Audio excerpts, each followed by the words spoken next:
Hi, and welcome to Pro Tip Tuesday. This week, we're saying goodbye to wonky sashing.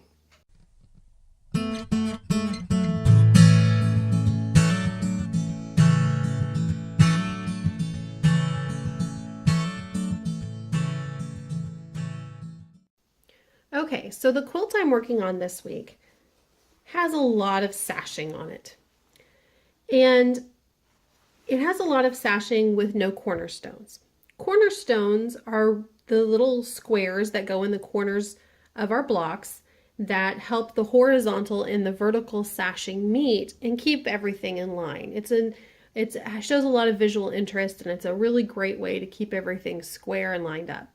But on a quilt that doesn't have that, we still want to keep our vertical sashing lined up and nice and neat. But how do we do that when there's no sashing strips? If you just sew them together, you'll often see that the sashings will become unaligned and they'll be off center from one another. So what I do to combat that problem is I put the strip that has the vertical or the horizontal, sashing on the bottom, the long strip of sashing. I put that on the bottom and I layer the next row over that. And as I am doing that, I watch for where the vertical sashing is going to come together and I line that sashing up as I place this fabric. I want it to be completely nested, those seams, and then I pin where that seam is. And then I do that for both sides. I make sure that it's nested, if you can see that there, up to the top, and then I place a pin.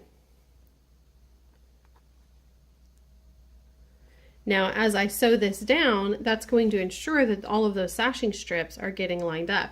And I'll also be able to tell where maybe my cutting or seam allowance has been off. So as we can see, this one has some gap here.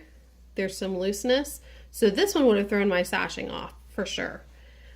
So what I'm going to do with this is I'm going to pin this in the center and kind of split that looseness.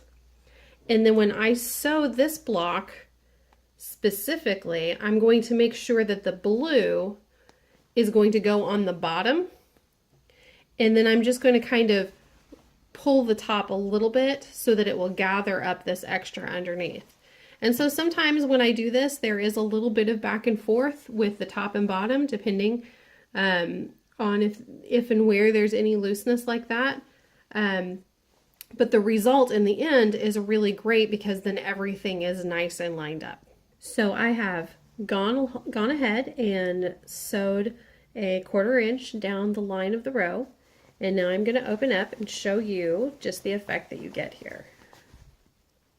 So see, just by simply pinning those sashing strips together and lining them up together as we place the rows together, you end up with perfectly matched vertical stripes or vertical sashing.